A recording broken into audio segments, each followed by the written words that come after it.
Bazinga! Unraveling a fun catchphrase. Hey, language enthusiasts! Today, we're diving into the world of popular culture to explore a phrase that has caught the fancy of many, Bazinga. Ever heard of it?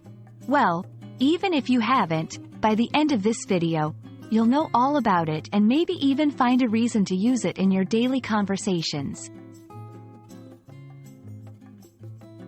Bazinga isn't a word with historical or traditional English roots. Instead, it hails from the world of television. It was popularized by the character Sheldon Cooper from the TV show, The Big Bang Theory. In the show, Sheldon uses this word after pulling a prank or making a witty remark, similar to saying, "Gotcha." Now that you know where Bazinga comes from, how can you use it? Well, here are some situations. 1. After a joke or prank. If you've just played a light-hearted prank on someone or made a sarcastic comment, and you want to emphasize the playful nature of your action, you can exclaim, "Bazinga."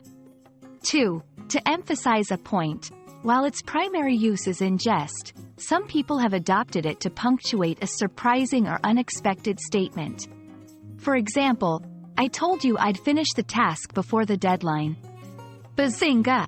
3. In celebration, just accomplished something awesome?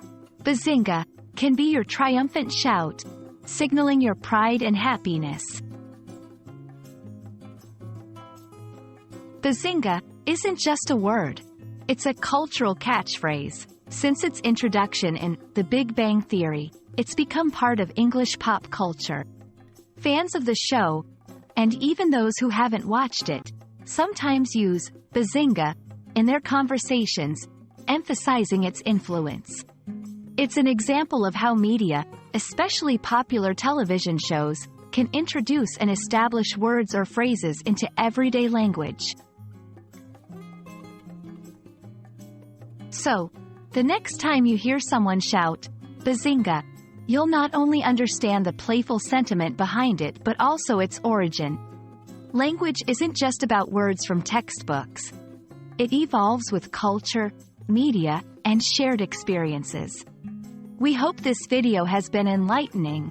Remember, language learning is not just about grammar and vocabulary, but also about understanding cultural nuances.